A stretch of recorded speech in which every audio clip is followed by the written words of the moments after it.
case revolves around Native American issues, Native American oppression in the United States.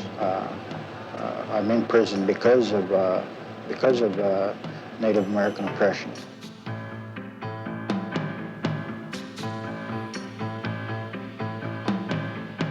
There is absolutely, I've tried many cases, many murder cases. I have defended murder cases as a defense lawyer. There is absolutely no question in my mind that Leonard Peltier was fairly and justly convicted of the crime of murder, of the two murders of these two agents, and that the sentence was an appropriate one under the set of circumstances.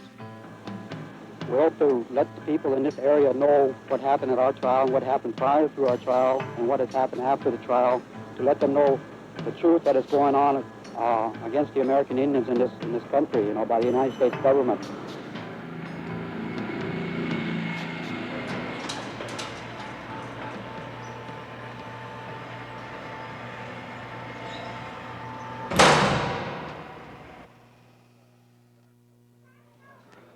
My name is Leonard Peltier. I'm 46 years old. I'm here in Leavenworth, United States Penitentiary, serving 2 life sentences. I think we should be concerned with Leonard Peltier's case quite apart from the plight of a young man who's spending his life in prison for something he almost certainly did not do.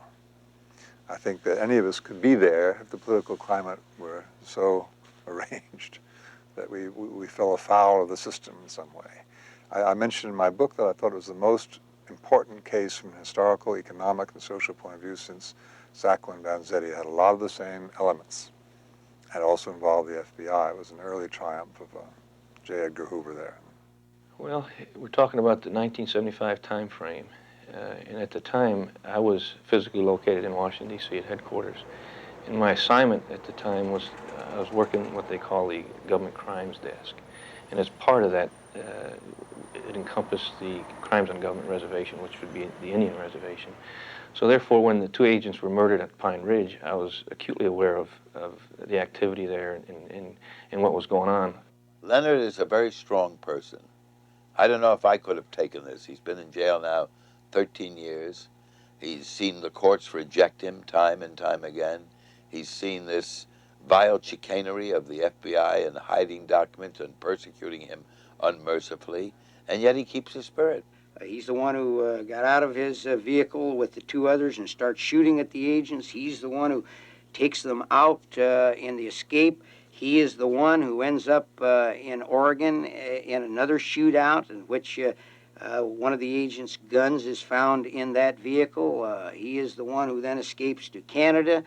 He is the leader of the events that took place that day, and thus he was charged along with others for the crime of murder. Our cell doors are open at 6 o'clock in the morning. I report to my job at 7 o'clock, which I work in the 2nd floor recreation. We have an art studio up there. We have ceramics and a leather craft room. I usually everyone is assigned to a job here in the federal system. It's something that I've always really wanted to do, and finally here in '85, when I got here in Leavenworth, I decided to just start developing it. I've been painting ever since. My subjects are Indians, naturally, and the statement I'm trying to make right now is basically I want to record my generation of Indian people. A lot of my work are from Indian people that were of my generation, my grandfathers and grandmothers, and that's what I'm really trying to concentrate on right now.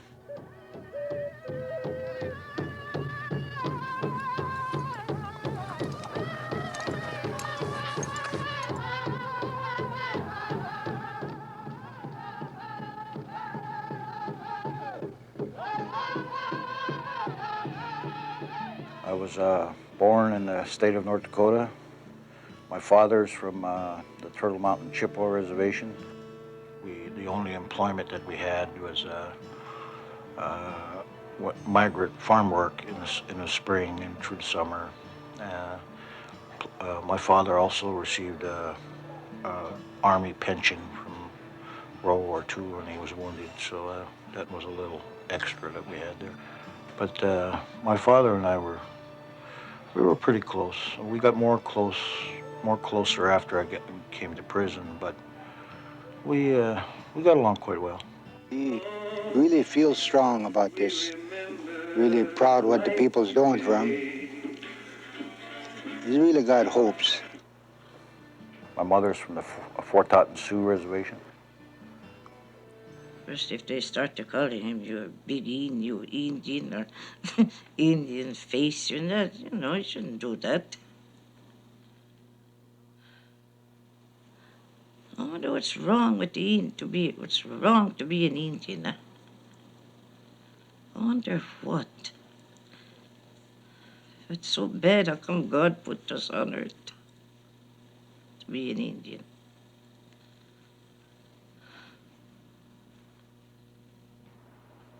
I remember when we were living up in this log cabin where I grew up with my father.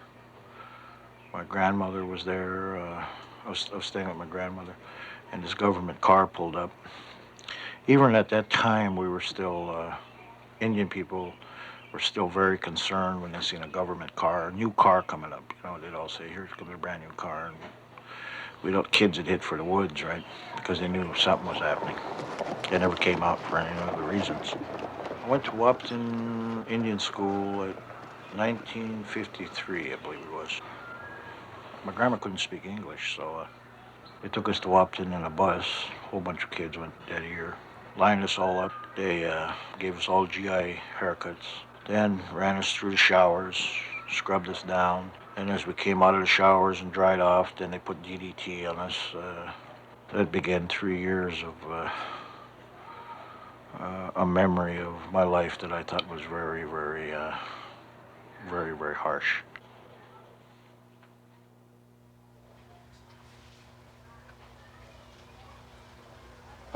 First of all, we're cousins. So his mother, my mother, sisters, and so we're pretty much grew up under our grandma many years, and then years that we weren't with her, we were in boarding schools.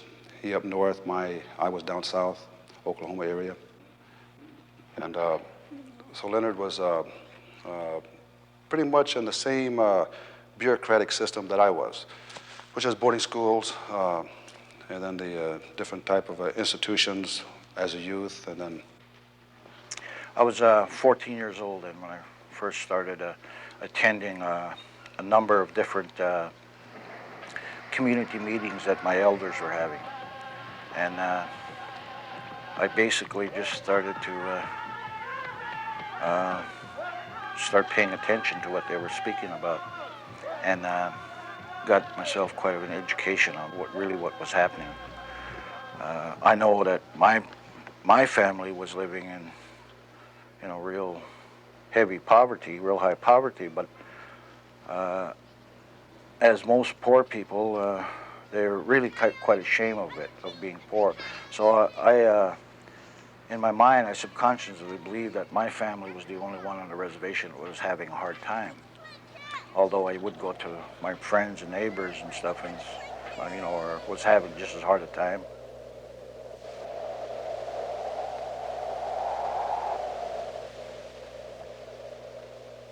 Really, when I look back, I think I always wanted to be an agent all my life. I studied to be a priest, a Catholic priest, for 4 years, and left the seminary halfway through, had my college degree, and then went into law enforcement. I became a policeman, and I guess maybe always in the back of my mind, I wanted to be an FBI agent, and I saw it as a way to enhance my profession, my career, and I took it very seriously. And lo and behold, I got into the FBI. It was kind of the crowning achievement of my life. In 1958 and 59, the Eisenhower administration was enforcing the termination policy. There was 3 reservations that were selected to be terminated. The Menominees from Wisconsin, the Klamath Falls from Oregon, Klamath Indians and the Turtle Mountain Chippewas. At that time, there was quite an opposition from Indian people to that not accept termination. We didn't want to terminate our reservations or our nations, is what we call them. So, they relocated Indian people to the cities back in the 50s. And so they were just given a place to stay, given a job, and then turned loose, and that was it. So a lot of them were successful. So a lot of them weren't. A lot of them ended up in institutions. But as a whole, though, most of them got involved in the different Indian struggles. The U.S. government has made a tremendous mistake in segregating Indians on reservations and giving them cradle-to-grave paternalism through taxpayers' dollars. Every other ethnic group in our society who have come to our shores have been mainstreamed and integrated into society, basically because the American dream is an economic dream, and without being integrated in society, an ethnic group would be denied the economic benefits that being integrated provides. But anyway, they've promised them jobs and homes will be waiting for them when they get there. Nothing. Them didn't know what to do. They didn't know how to get back. Some of them had to take the freight back, even women. See, they wanted to get them all off the reservations. They must have been after something.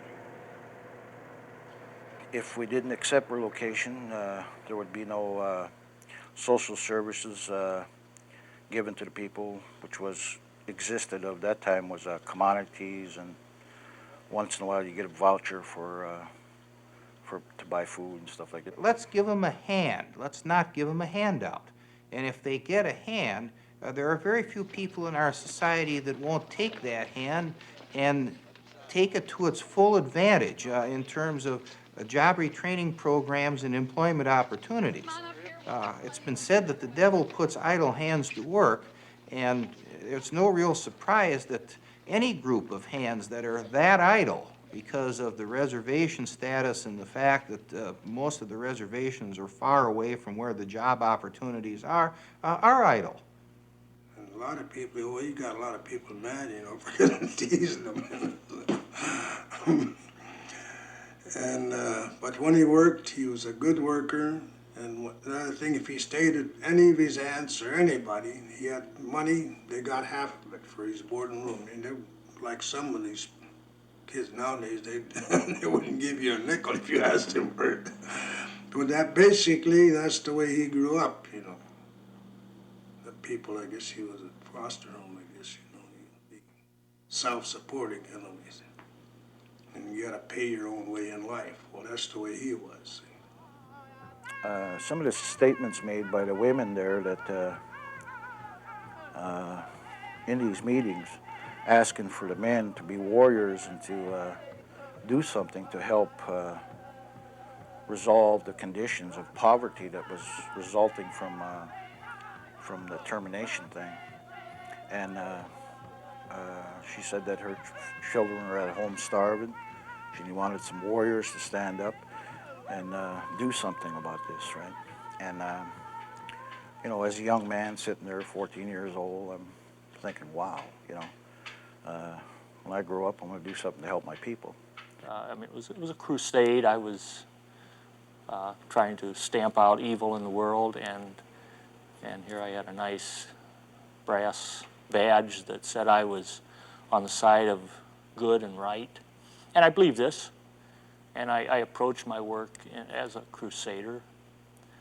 Looking back, though, I realize it kind of gave me the permission to go ahead and do anything to these people, lawbreakers, that I wanted to.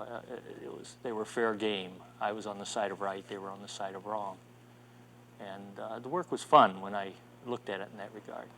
Well, on government reservation, I think there's 13 different felonies that the FBI had jurisdiction over, and that is everything from theft to rape to murder. You almost had to operate as a detective bureau on the reservation as opposed to the normal kinds of things that an FBI agent would work. So it was a little different. You had a different approach to your job. Well, the interest of the FBI is keeping native Indians in check. They realize that after decades and centuries of oppression, a new spirit has emerged among Indian people. That's the activist spirit of the American Indian movement and other Indian groups now, which have splintered off or are exemplifying what AIM tried to do. At that time, I was something like 30, 33 years old. And up to that point in my life, I never had nothing, there was nothing in this society that would allow me to relate to my indigenous background. And when I became aware of the American Indian movement, it allowed me something to identify with as an indigenous person. And it really made me feel good, and that's why I've been following the ways of the American Indian movement, the teachings. To me, it's a spiritual reawakening within myself, as it has been with a lot of our people.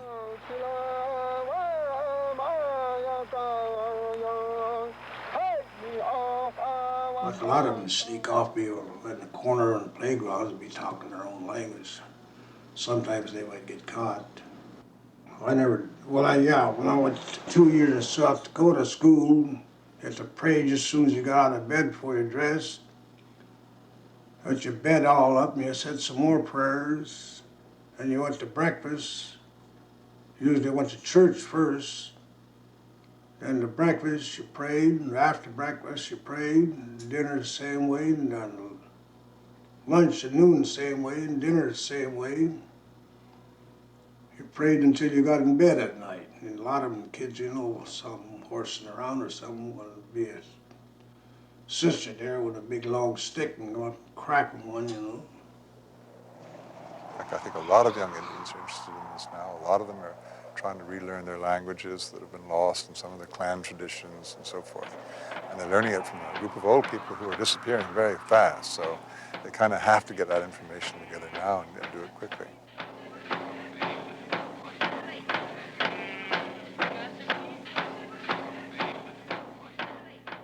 During my travels around the country, I stopped off at a number of different reservations across the country, visiting people and just, roaming around as a teenager and having fun also, when I could.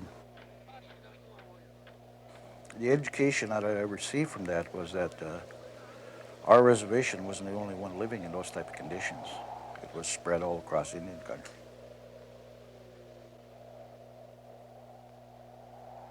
So he came out here and lived with us out there. And he stayed around here, Portland, I guess, for several years. Well, actually, when I first time I had moved up to Portland, I was looking for some Indian organizations to get involved with, but there wasn't any in Portland at that time. But when I had moved up to Seattle, I first started getting involved through the Indian Center and through other Indian organizations right there in Seattle, Washington. I started getting involved with the Indian people on Frank's Landing, the Puyallup Indians down there who were protesting for their fishing rights. We organized a group of people and occupied what was called Fort Lawton at that time. It was an army base that the army was abandoning and wanted to sell it to the city for $1. Well, under treaties in Washington State, any surplus land that's government no longer wants or is going to use is supposed to automatically revert back to Indian people. And we tried to get it for that purpose. We wanted to build a university under college, a cultural center, and different Indian programs. The end results was we did, first I should mention that we had the majority of the citizens of Seattle, Washington behind us in our efforts. because they were saying we got enough parks, and we can't take care of the parks we got now, and et cetera, and give it to the Indians, you know. But anyway, we were given 15 acres out of it. Bernie White Bear, who's still there, who still runs the organization. Leonard, like many of us here in the community, the Seattle community, were involved in a lot of different planning efforts, looking at ways to enhance and introduce services to the Native American community, which were not here before, and made our interests known to the city. We were referred to the Bureau of Indian Affairs for a resolution of our concern of our receiving part of the property. And we determined that the only way we were going to get any real visibility and headway was to actually follow what the brothers and sisters on Alcatraz had already done, and that was to physically occupy the property, and that's what we did. We came together in 1970, and on March 8th, we physically moved on to the property here at Fort Lawton. The Seattle Indian community and Leonard played a significant role and very committed to the community's causes and joined us, and all of us were, everybody that was involved basically were arrested, and we would be released, and we eventually ended up with a 20-acre site for a perpetual use, and that then gave us the land base that was necessary for this community then to forge forward and continue to develop other programs off this location for the social and educational services of people. And we concentrate here on the cultural and educational aspects and recreational aspects of the needs of the Native American community. It's really quite successful. They're involved in quite a number of different Indian programs and issues. During that period, there was a number of different reasons that caused me to get involved and join the American Indian movement. At that time, there was an elderly man named Raymond Yellow Thunder that was a ranch hand in Gordon, Nebraska, which is right on the border of the Pine Ridge, Oglala, Lakota Nation. And he had come to town like he did all the time. Well, he'd go out there to the ranch, stay out there 3-4 months, come into town. He would give his money to his sisters who would pay their bills. He supported them, right? And whatever he had left, he would buy some clothes and he would drink it up, you know. And he was picked up by, I believe it was 3 young men and one girl. They had first humiliated him by stripping all of his clothes off him and throwing. They were having a dance that night at the American Legion, and threw him inside of that dance hall naked. And the mayor that was there and the chief of police put a blanket on him and told him to get back to the ranch, or they all knew him around there, right? Or they would arrest him and stuff like this, right? Well, a short time later, Raymond was observed being forced in a car again by these same young people, right? And the following day, his body was found with cigarette burns and other means of torture. And he was dead. Yellow Thunder death, and AIM came in to talk to him to help. So when they come in to ask for help, that's when Dick Wilson told him, get the hell out of there. That he didn't like long-haired people, and AIM. That's when it all started then.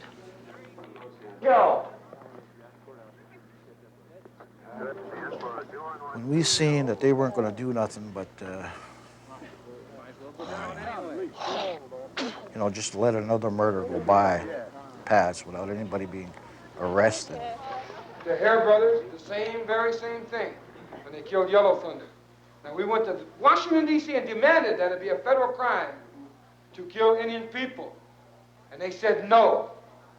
And so when a white man hunts down an Indian, takes 2 days to plan it, and hunts him down and brags about it. Again, to slap the Indian people in the face. The older guy got 2 years in prison, but the other 2 got probation.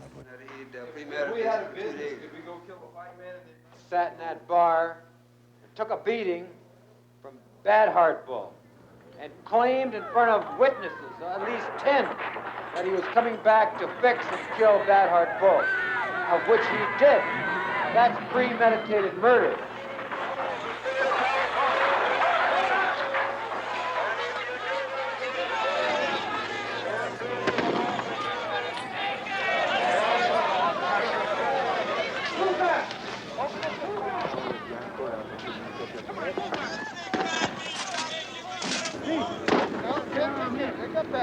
Put your hands down in front of you.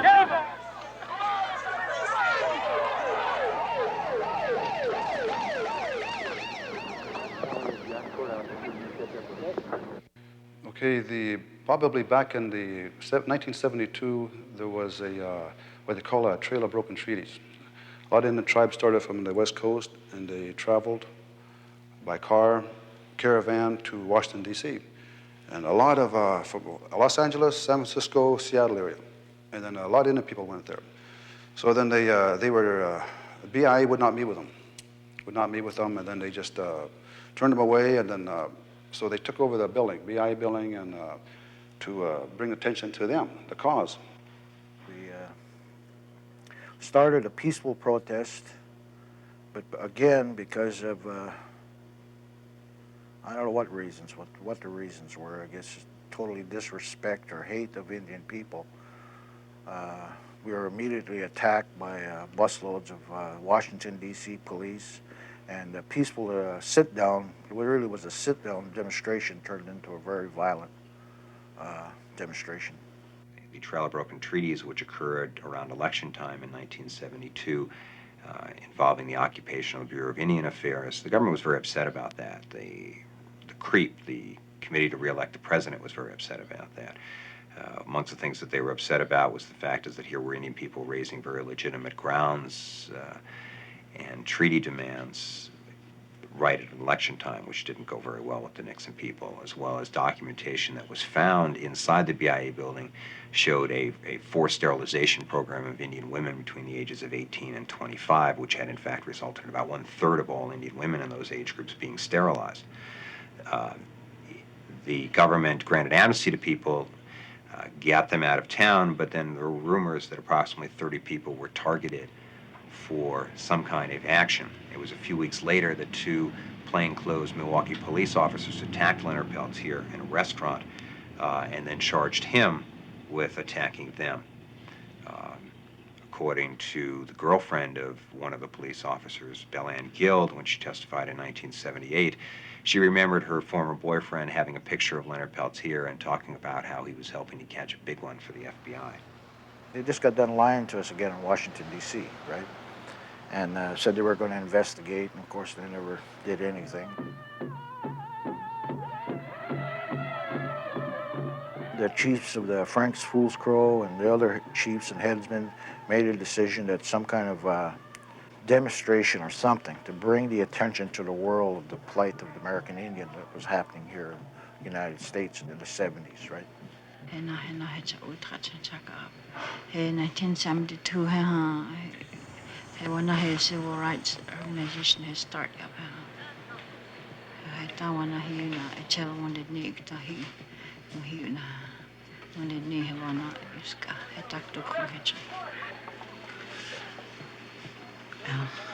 She said that in 1972,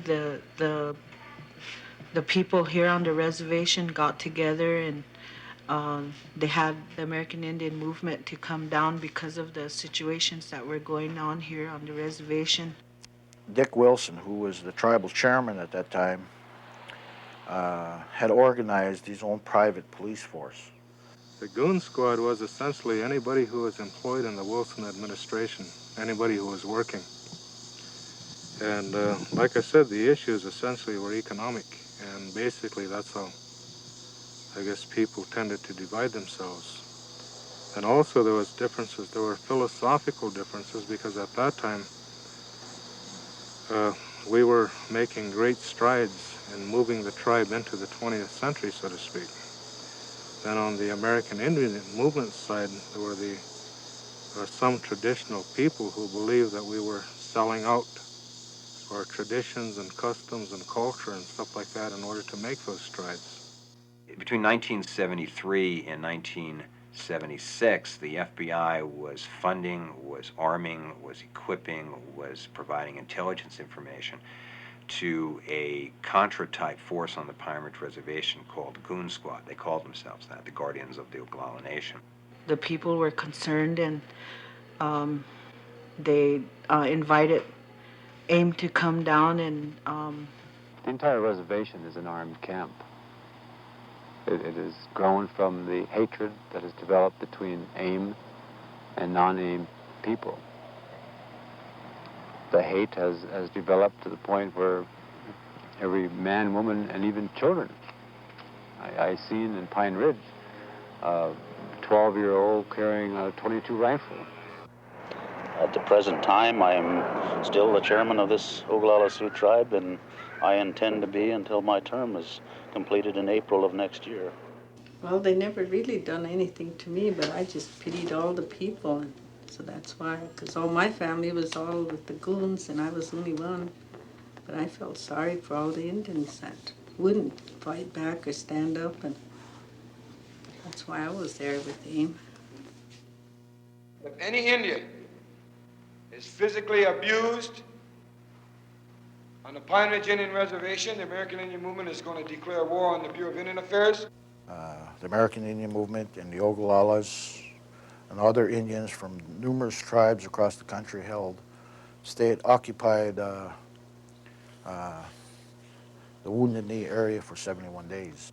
When the AIM came in, we had our first meeting at out north here at Calico.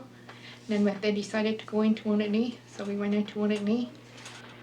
We didn't, before we got there, everything already got into the store and everything. We didn't get a thing.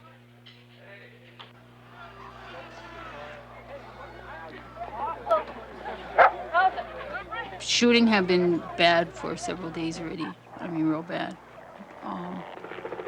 It was just constant, and you just didn't go outside. And they had a bunker. It was up the road going toward Manderson, and there were some trailer houses up there. And we were up there. The radios were just going on our scanners. You could hear they're talking back and forth, and then they were calling in on the radio and said somebody got shot up there. You know, it's almost like you anticipated that something really bad was going to happen, because it had been bad already for days. I mean, that was like the worst time ever. A lot of shooting went on all the time, but that was really bad then. On our way out, they picked us up, took us to jail. Wouldn't let anyone go to the bathroom. Next morning, they got us up early. Didn't even let us wash or anything. Handcuffed us and put us in a bus and took us up to Rapid City. And that's why they sent all those charges up there. Drunk driving and breaking and entering and carrying concealed weapons. So the program against AIM intensified, especially with Wounded Knee, especially with the incident at Custer. The government made massive arrests around Wounded Knee. Some 500 some odd people were prosecuted, of which they only got 12 convictions. So it really reflects upon the realities of the use of the criminal justice system for political purposes in this country. The Oglalas don't like what happened, and if the FBI don't get them, the Oglalas will. What do you mean? Just what I said. We have our own way of punishing people that way. Shooting on the reservation? You said it. We'll take care of them. Dick Wilson was, just like a Gestapo. He just ruled the whole reservation and didn't pay attention to anybody, didn't go by the rules or policies, Constitution. Because the greatest enemies of the traditionals, in one way, have been their own people who have made it into the white world and you can't blame them either. There's been so few benefits for Indians, and they have to share it with the traditional people, and there's never been enough to go around. So they see these people as kind of a threat to what they have established, you see. And there's no reason why an Indian person should be, or a part Indian person should be Indian or not Indian. It doesn't matter how much Indian blood you have, you are either Indian or not according to your whether you follow Indian way or not, or to the degree you do. And this is a matter of choice, and it's not a question of one person being better than the other. But there has been a pattern, often encouraged by the tribal council leadership, to make the cultivated people, the ones who are Christians and so forth, the elite, and they often have more money and so forth. And these other people are considered more primitive in some way. Well, it isn't true. The reverses also could be argued. Under the Indian Reorganization Act, we're supposed to have self-government for all the people. But I guess in order to control things,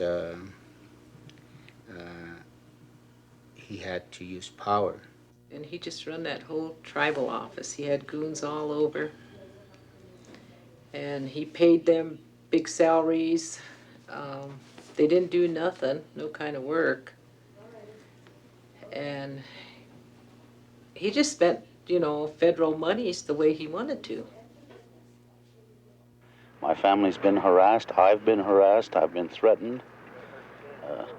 But the only thing I can say is I'm still the tribal chairman here.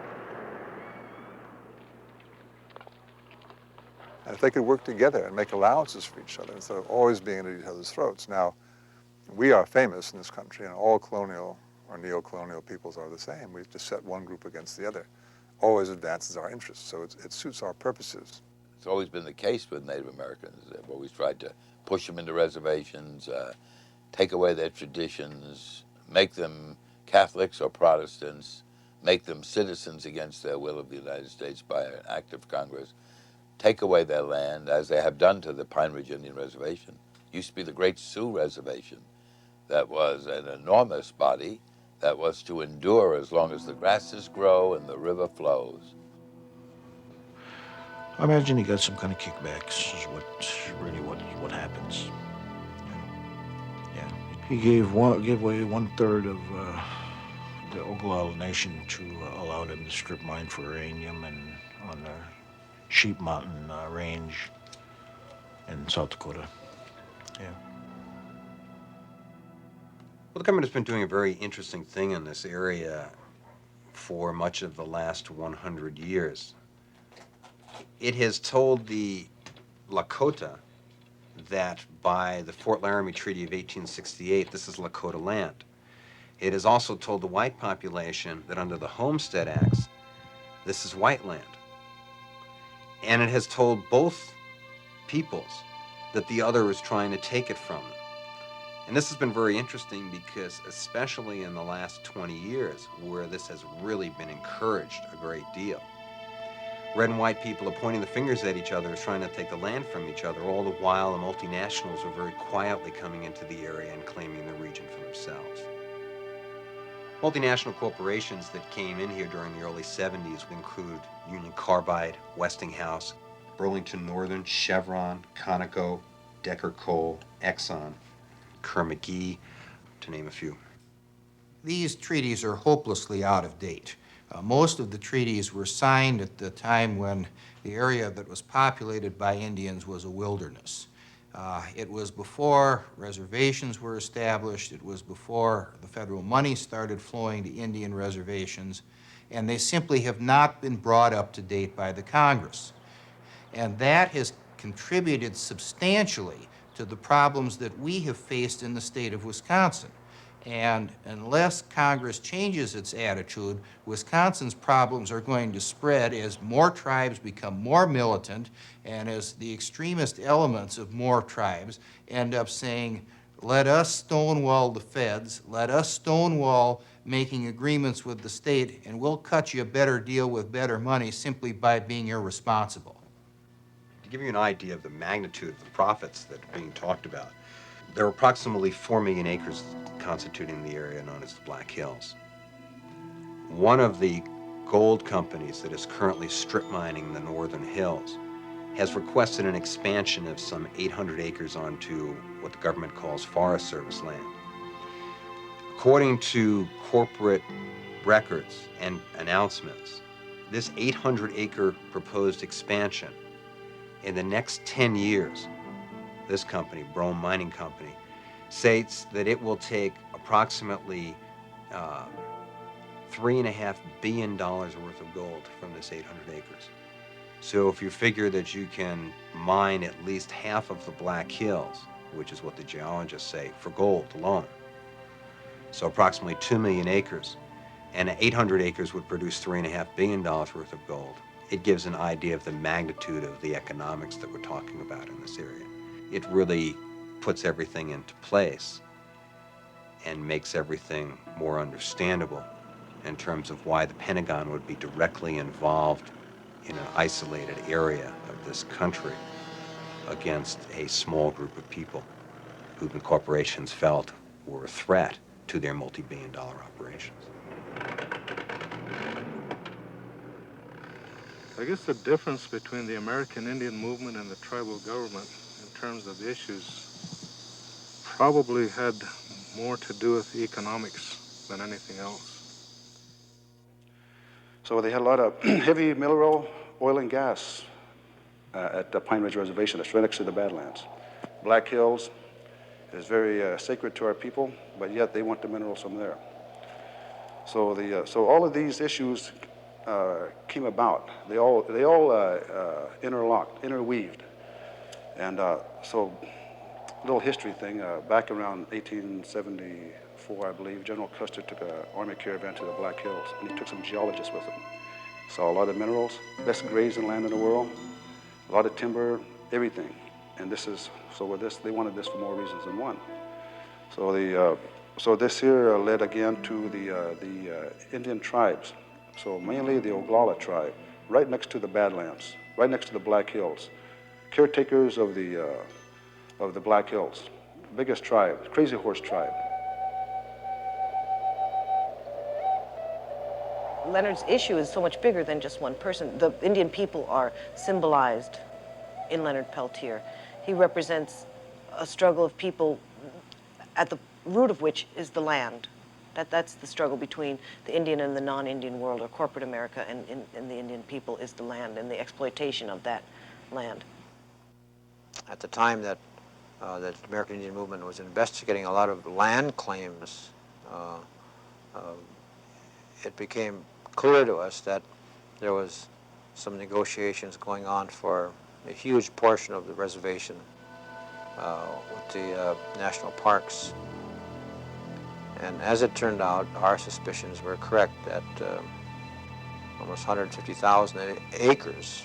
As it turned out, more than that. We thought there was about 100,000 acres of land that was being negotiated to give away in exchange for rights and privileges. And I believe that Wilson thought that he was leading in the right direction. We fought against any kind of transfer of land.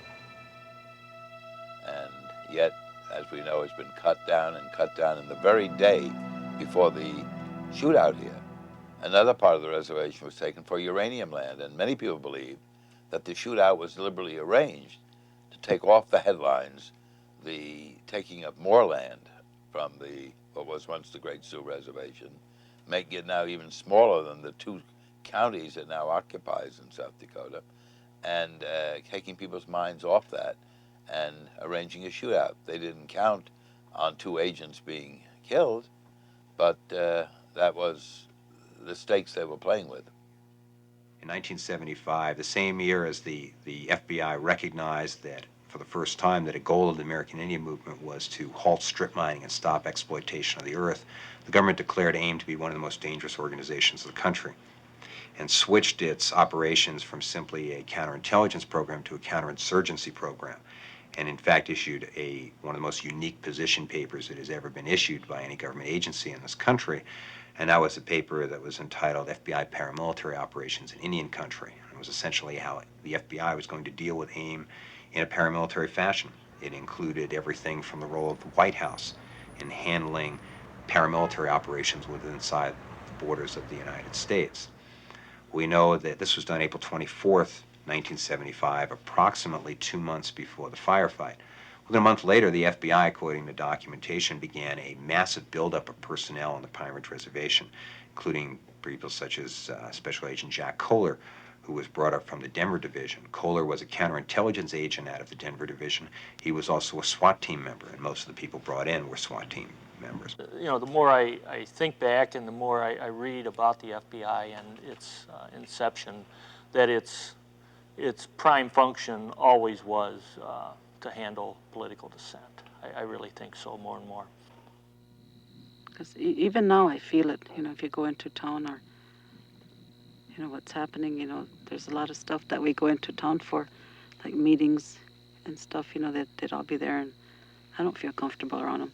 I try to be friendly and stuff, but I don't feel all that comfortable. I don't know if I'll ever forget the things that happened when they were, you know, with the FBIs and the goons. I believe that's right. I think the murder rate probably was around 60. I know it seemed high to me at the time, and I don't recall during the 3 years that I was there if it decreased or not. My sense is that it did decrease while I was there. The American Indian movement was asked to send some people here in 1975. I think it was around February when we came up. At that time, when the call came into us, well, I was in New Mexico at that time. While we were there in Farmington, we were concentrating on the 15 Indian people that were brutally murdered, mutilated and murdered right there in Farmington. Some of them had their heads bashed in, some were just outright mutilated. That's the reason why we decided to have a convention there. End results of that was three or four teenagers was arrested, got a year or two of in a juvenile reformatory. For 15 murders, I think they served something like a year in the reformatory. But from that request from the Oglalas, a number of us who had already been living there on Pine Ridge and everything else made a decision to go back to Pine Ridge and show our presence, and hopefully we could do something about the terrorism and the killings that was going on. We had a camp out there on the Jumping Bull Ranch where we all stayed out there. We had a sweat lodge out there, and we had some teepees out there. And some of the things that we did while we were there was helping build. We wanted to help build up the economy. We knew that we had, in order to survive as an independent nation, we'd have to have our own businesses and, you know, something self-supporting. So we started planting large community gardens, and we helped build some businesses, structures from the ground up. It was kind of tense because the American Indian movement did go to Pine Ridge, or came to Pine Ridge from, went to Pine Ridge from New Mexico. And there was an awful lot of American Indian movement activity. And I also recall that because of that activity, the FBI at the time increased the number of agents on the reservation to do their job. There were probably 20 to 35 people living in tents at Tent City. And it was their home, and it was all part of their movement. The American Indian movement leaders lived there, and that was their headquarters. The traditional people, the old people, they were really concerned about their safety and the safety of their people, you know, so they wanted someone from the American Indian movement to come in here and that would be willing to stay here and live here and be a part of the community and not just come here and stay for a little while and take off and go somewhere else. They wanted people who would commit themselves here. So Peltier and myself were the two guys that gathered other people around us, and we came up here, and we came here to stay. And on June 1st, because the killings and the terrorism was still continuing, the Oglala chiefs wrote a letter to the State Department telling the State Department that because they cannot receive any responses from any law enforcement agency, the United States government, or any of its agencies, that as of June 1st, they were now going to start organizing to become a sovereign nation again. We knew that there was a large buildup of people from the American Indian movement, and we just didn't know what we had. And it was just a reaction to that. We didn't know exactly what was needed. There was a lot of observations of people on the reservations, out in the countries, out in the communities, wearing fatigues, Army military fatigues. On the reservation borders, there was a lot of mobilization of armored personnel carriers. I think we were in and out of martial law at that time. We were placed under martial law about 2 or 3 times.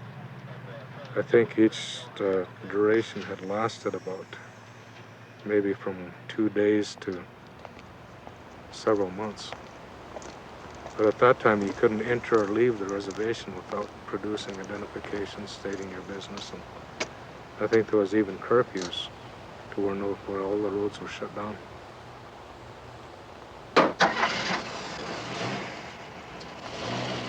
We know from FBI documentation that 3 weeks before the firefight, FBI inspectors from headquarters in Washington, D.C. and Minneapolis Division headquarters were given a tour of the Pine Ridge Reservation, an area around Porcupine and an area near Oglala. And they were shown an area that purportedly had bunkers. And in the words of the FBI, these areas were exclusively occupied by members of the American Indian movement. And the government talked about the need to assault these areas. The government, with paramilitary forces, the government talked about the need to use armored personnel carriers.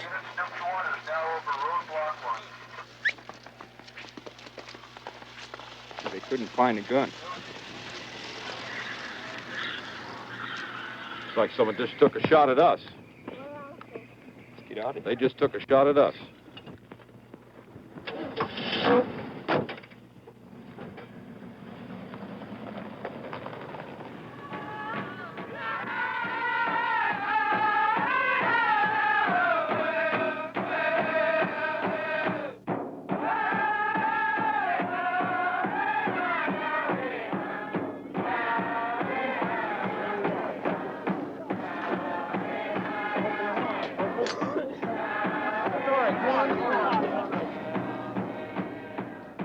What had happened on the evening of the 25th, the 2 agents went out I think it was in the Ambassador automobile, and they were looking for Jimmy Eagle. One of the places they went to was this Jumping Bull area, Jumping Bull Hall, Jumping Bull compound.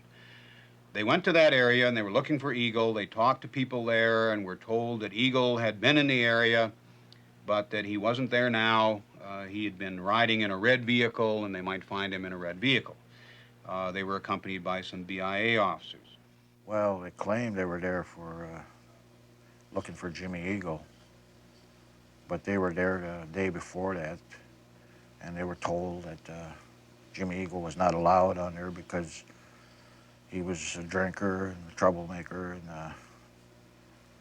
that he was not allowed around that area, and not to come back.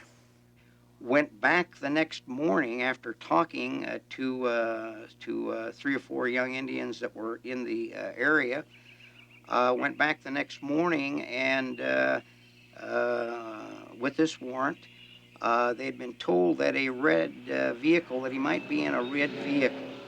And while they were at the Jumping Bull property, a red vehicle leaves from the area they were in, goes down through an open area, down to a river-covered area, and they follow it. I think and there is some evidence indicating to this that it was a planned assault. We know from a map that Kohler had in his briefcase at the time that he was killed that he had the Jumping Bull, he had a map of Pine Ridge. The area around the Jumping Bulls was circled. It had bunkers written on it. It was mislabeled the Wallace Little Senior Ranch, which is actually on the other side of the highway. So what we have is documentation which shows that the government was planning a paramilitary assault on exactly the area in which they did, on June 26, 1975. And of course, when they got to about the middle of the field, the other vehicle with three people in it, 3 men in it, got out, brought out weapons, heavy weapons, long-range weapons, an AR-15, which is the civilian side of a military M16, an M1, World War I and Korea type, and another weapon, and started shooting at them. And they are in the center of this open area. That next day when it came down, I was down into the camp, and I heard some shooting going on up over by the ranch house. At first I didn't pay no attention to it because there's a dam close by there about a mile away. I used to hear shooting there. We used to hear shooting there every day. Somebody used to be practicing or with automatic weapons. We think it was some of the goon squads. We don't know for sure. But at first that's what we thought it was. And then all of a sudden we heard people screaming and hollering. And so we ran up there. And we seen what was happening. There was a shootout going on. So I ran into the houses because there was little babies there and women and children and stuff like this here. And I got them out of there and told them to get out of there. And by this time we were surrounded, and the shootout lasted for about from about 11 o'clock that morning till about 7 o'clock that night. My understanding is they drove in past that white house over there and went down between those hills. And they took up position right down there. All of our people were over here. The only people that were over there was Wanda Sears and her children. And no fire was coming from over there. And I couldn't understand why they didn't just pull around and drive back out, And when I thought about that, then I became a little bit concerned, about this. Maybe it was a trap, And my concern was to get these people out of here at that time. Two of them, and one was Kohler and one was Williams, the two agents that got murdered, were traveling back onto the reservation, and they passed a vehicle which we believed to be a scout kind of vehicle, and they thought that they saw in the vehicle Jimmy Eagle, whom they had a felony warrant for, and they turned and followed that vehicle, and they were drawn into the compound. I guess it was a Jumping Bull compound, and when they got down into a hollow, the vehicle that they thought Jimmy Eagle was in, some of the individuals in that vehicle jumped out and opened fire on them. And as Kohler was trying to get back to his rifle, which was in the trunk, he got his arm pretty much shot off. And Williams was trying to tourniquet his arm, and when he did, several of those that were firing from long distance, they were taking fire from several different points, came up and just blew Williams away, and then they put both of their bodies face down, and then they were in that position until they were located, I guess, later that afternoon. I think that took place probably between 8 and 9:30 in the morning. The bodies were discovered, I think, around 11:30 to 1:30 in the afternoon. No, I had gone down there, I guess, a couple hours after it had occurred. But from what I understand, prior to the actual shooting, the two FBI agents had a federal warrant that they wanted to serve on the occupants of one of the houses. They had approached the house, and I believe that the occupants of one of the houses had opened fire on the car. The FBI agents continued to drive down past the house and down below where the corrals were, and then there was a little, I guess a little meadow that was bordered on one side. The cars were right down there, and the front car was kind of parked this way, and the other car was pulled in like that. They were parked like that, kind of, so that they offered some kind of shield, I guess, for the agents. But then the word spread through the camp that there was shooting going on at the Jumping Bull house. So a number of us grabbed weapons and went up there to defend our people. They just stayed there. They didn't, we knew they were shooting at us. We could see them every once in a while pop up and shoot, and then they would disappear behind our cars again, And to this day, I don't really understand why they had the opportunity. Nobody was trying to stop them from going out. They were trying to stop them from coming in here further, So I know, why they didn't leave that day, I can only speculate on, I feel, I think my belief is that they knew that they had a lot of backup. We found out later that there was a 10-man BIA SWAT team that had been trained by the FBI. They were just a little ways away from here. The government very quickly began surrounding the area as soon as the first shots were fired, and began a massive buildup of FBI and other law enforcement personnel, mostly SWAT team people, from the very beginning of the firefight. The firefight lasted till well past midnight, and that was one of the reasons why the FBI withdrew its forces that day. At the end of that day, there were 3 people that were dead. 2 FBI agents and Joseph Stones.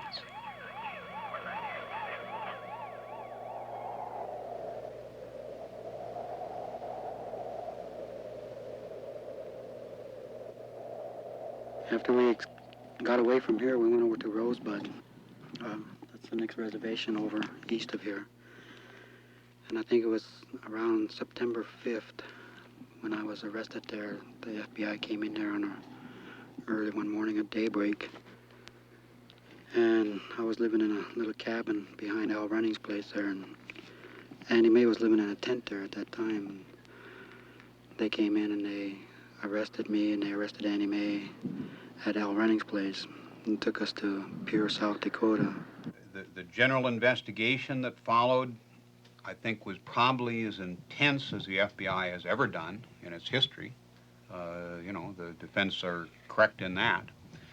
Obviously, when agents are murdered, that's given the very top priority, and it was. I mean, we're talking about hundreds of agents working on the case, which is one of the problems. They stumbled over themselves. There are too many agents working the case. There's too many agents doing too much stuff. They literally did stumble over each other's feet. They created so much paper that none of us as trial lawyers could keep track of it. That's part of the problem that we wound up in the end. I mean, there was stuff that we didn't even know existed. And that was part of the problem of working as intensely as they did, is they created so much stuff that nobody could truly master it, and none of us did. I think that initially, because of the fact that we had a lot of our SWAT people there, and we didn't know what exactly we had, they had the APCs there, and they had a lot of equipment that the military would use. It appeared that way. But once we realized what was going on, we immediately got rid of that part of the investigation, and we got back and put the guns away and got our pencils out, and that's what we do best. Yeah, when everybody was arrested and everything, and plus under the advice of some of the headmen and chiefs that I should perhaps go to Canada, you know, and you know, because there was a lot of terrorism from the law enforcement agencies now on Pine Ridge. In fact, because of this, all the Sioux nations, plus other tribes, got together. This is the first time since 1876 that all the tribes got together and demanded that the FBI and their other law enforcement agencies get off the Pine Ridge reservation. That was the first time in almost 100 years that this had happened. We, the undersigned members and supporters of the White Clay District Pine Ridge Indian Reservation, do hereby request the removal of all alien law enforcement personnel. I haven't heard of the petition. We certainly don't plan on leaving the area until we have completed our assigned job here. When Leonard was not extradited at that time, then the trial of Butler and Robidoux went forward, and the 2 men were eventually acquitted. I stood trial in Cedar Rapids, Iowa last year on the same charges that Leonard Peltier has to go to trial up here on. I was acquitted down there. Bob Robidoux stood trial. He was acquitted. A man by the name of James Theodore Eagle was indicted on the same charges. Charges against him were dropped in September of 1976. I felt very relieved that when Bob and Dina were found not guilty, because I knew we were not guilty. And I never really believed that I would be found guilty. According to FBI documents, the FBI blamed the acquittals on rulings by Judge McManus, that he let in evidence that the FBI was responsible for the climate of fear and terror on the reservation. And then Peltier was convicted before Judge Benson, I think a year later or maybe 8 months later, I forget. They had a different judge, different jury. It was back in Indian country, mysterious transfer of the case, and he had a judge who was totally anti-Indian and who made rulings which were totally different than the judge in Cedar Rapids had done. And I think that militated for a conviction. So I think he was somewhat at a disadvantage compared to us in Cedar Rapids. Well, I think that the judge had a lot to do with that, personally, and that's my personal opinion. Judge McManus's approach was to allow Mr. Kunstler to present anything and everything as evidence in the trial, or at least his position. And I don't think Vincent did that. But, you know, I suspected and knew that I wasn't going to receive a fair trial or fair anything to happen with the legal system, judiciary system. When they produced affidavits from this woman named Myrtle Porbear that she was my girlfriend and she was an eyewitness and some other stuff that she said. Who's this person I've never met in my life? I knew something was wrong then. I says, well, you know, the only thing we can do is for me to fight extradition here as hard as I can and try to get a promise out of the United States government that they would give me a fair trial. That was one of the reasons for fighting extradition. Whatever is said in those affidavits, in my judgment, as I indicated by not calling her as a witness, once I had all of the evidence together, Myrtle Porbear was not a witness. She was not present and was not a competent witness. So essentially what happened is Peltier at that time made a serious strategic blunder. Instead of simply voluntarily coming back, he resisted and forced them to extradite him. Well, what happened in the meantime, Robidoux and Butler go to trial. And as the theory changed over time, because in the Butler-Robidoux case, the theory was that there was a pre-planned ambush of the agents. Well, that didn't work too well in Cedar Rapids, Iowa, so some 7-8 months later, the ambush theory was dropped, and it became that the agents were killed because Leonard Peltier knew that they were coming after him on an old warrant, and that therefore he killed the agents to keep from being arrested.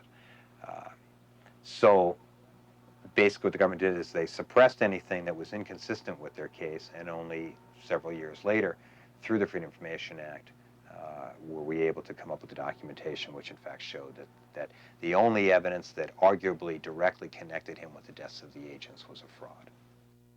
Well, the trial was a long, hard trial, about 5 weeks. When we got all through with it, we wound up with no eyewitnesses. There were no direct testimony to I saw Leonard Peltier finish off the agents. We had basically tried it on a kind of a combined hybrid theory. Our main theory obviously was that Leonard Peltier had gone down and personally executed both agents. I mean, there's no question that was our main theory. But we hadn't proved that, and we knew we hadn't proved it. And so we argued it to the jury quite simply as, ladies and gentlemen, this is what we think he did, but we know we didn't prove that, but, you know, we think we've convinced you that he did. I mean, we think the circumstantial evidence is enough to suggest that. But you don't have to believe that, because to commit murder, you can commit murder equally by aiding and abetting in it. And we knew that we had 5 or 6 or 7 shooters. And we knew that we narrowed it down to a small group, of which Leonard Peltier was the oldest. He was clearly the leader. He was the one, even their own witnesses established this. He had been invited into the area. He was the one. He had brought the others along with him. It wasn't the other way around. We knew that.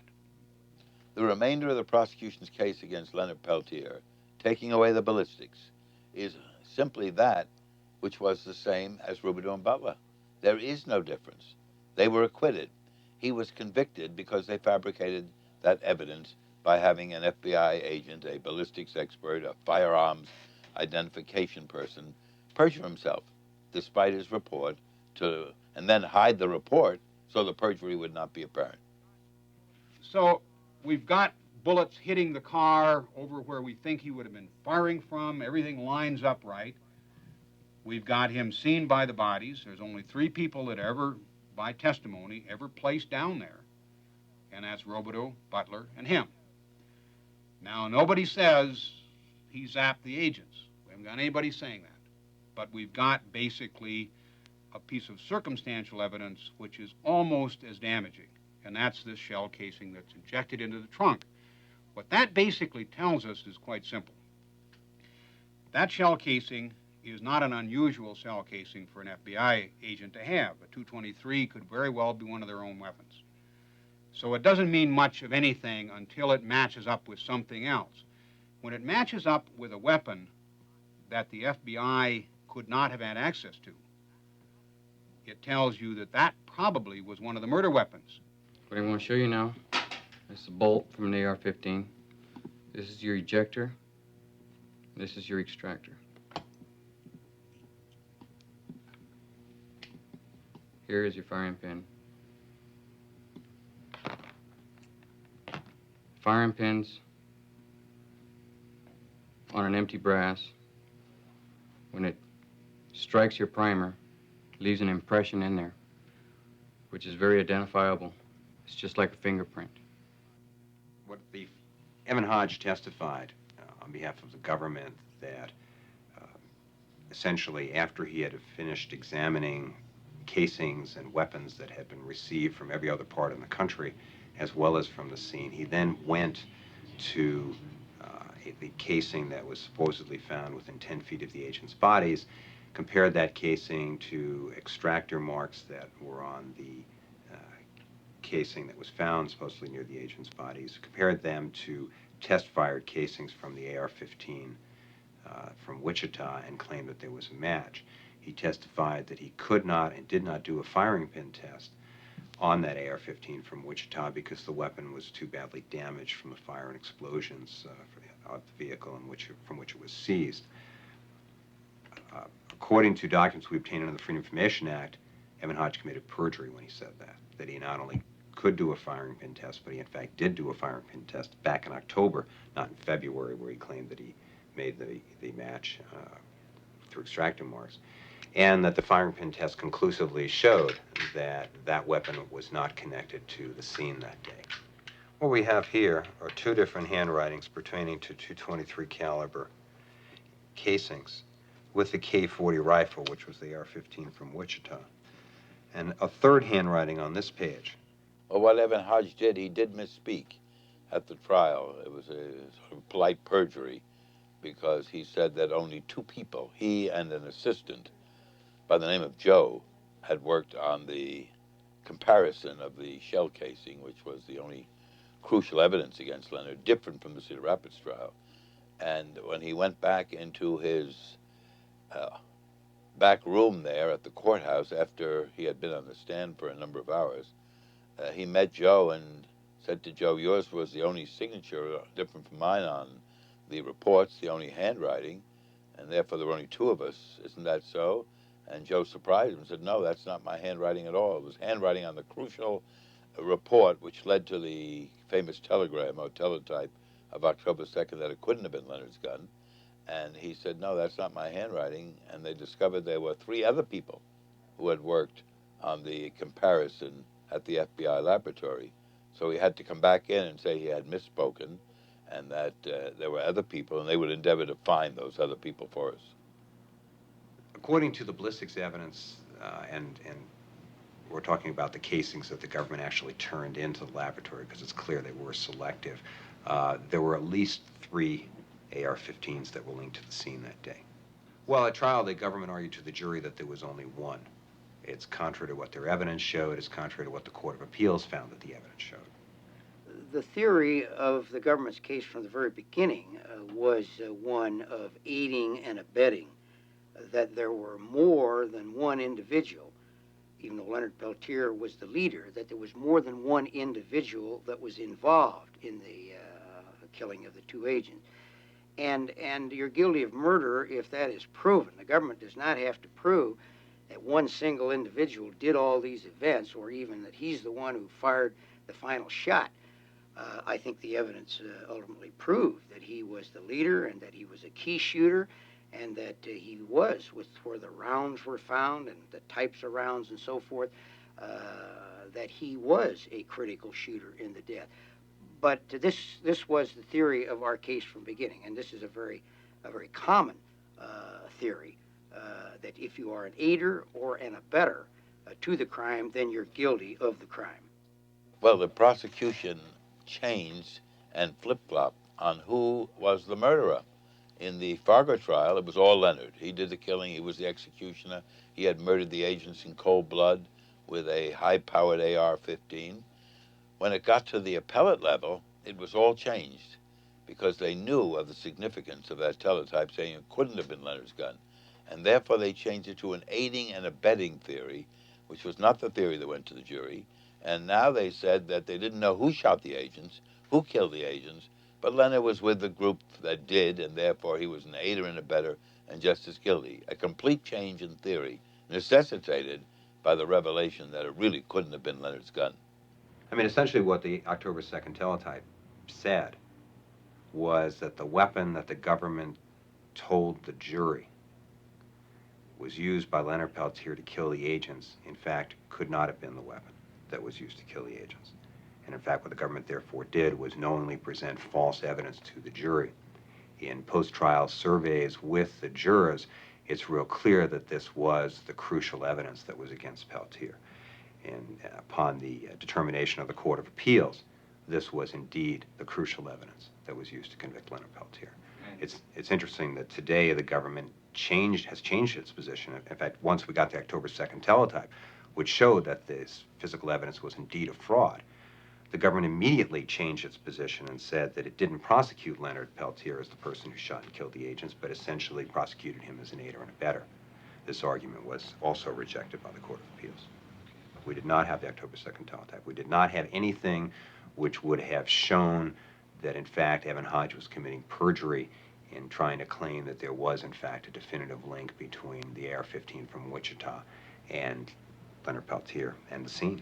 Leonard was not granted a new trial despite all these revelations because it was a political and not a legal decision. The FBI pressure has been intense in this case. They indicated that they were even going to drop the prosecution of one of the young men who was indicted but never tried, Jimmy Eagle, because they wanted to, as they put it, drop the full prosecutive weight of the federal government on Leonard Peltier. And they were told in the field, develop evidence that will tie Peltier in with this crime.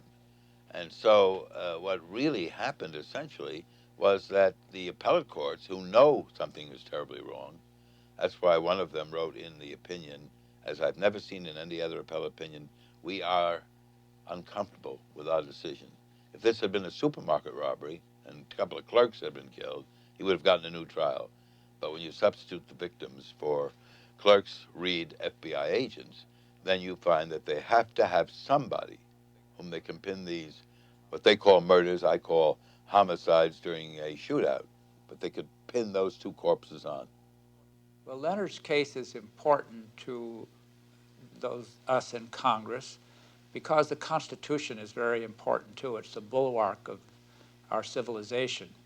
And when we see something take place in the third branch, the judicial branch of the United States that was established by the Constitution, where we think that something should be done over again, like a new trial, then we are very interested. The loss of liberty unnecessarily by one individual American is very important to all of us in Congress. I don't feel that I've done anything wrong on June 25th. I don't think that anybody that was in our camp that day, that fought that day, raised a rifle. I don't think nobody done any wrong that day. We done no more than what any of our people would have done to protect our people. You know, Crazy Horse done the same thing when Custer attacked the camp there in Little Bighorn. You know, Chief Joseph done the same thing when he was trying to lead his people to Canada. We never done no wrong. I had no doubts in my mind that if I had done any wrong or not that day. I believe that what I did was right, that anybody else in the same situation would have done the same thing. There's clear evidence that he was innocent. The evidence was fabricated and distorted, And as you know, he was extradited from Canada on the strength of false and fabricated affidavits, which the government was finally admitted to say were false and fabricated. He was denied a fair trial by being transferred back into Indian country from whence he had been removed, along with Robidoux and Butler, because essentially they thought the juries would be unfair. And then mysteriously back from Iowa by a process we don't know yet what happened. Neither does the judge who was to try the case in Iowa, Judge Edward McManus, and who had tried the Robidoux Butler case. And he was sent back to be eaten up by the wolves, to be tried before a highly prejudiced judge, some of whose rulings were later reversed in other cases because of anti-Indian remarks. And he was just a victim to a need for someone to have the mantle of guilt on his shoulders for the deaths of those 2 FBI agents. Did you kill the agents? I did not kill those agents. I had the distinct impression he was telling the truth, but I couldn't count on that mathematically. What I count on much more is the behavior of the local Pine Ridge Indian people around him, the way they speak of him now. I just know, knowing those people, they would not speak of him the way they do if he had really lost his head, been a non-warrior, panicked, and blown those 2 agents away like that. They really love him. They love what he did for them. They love the fact he stood up for them. He's a genuine hero to them.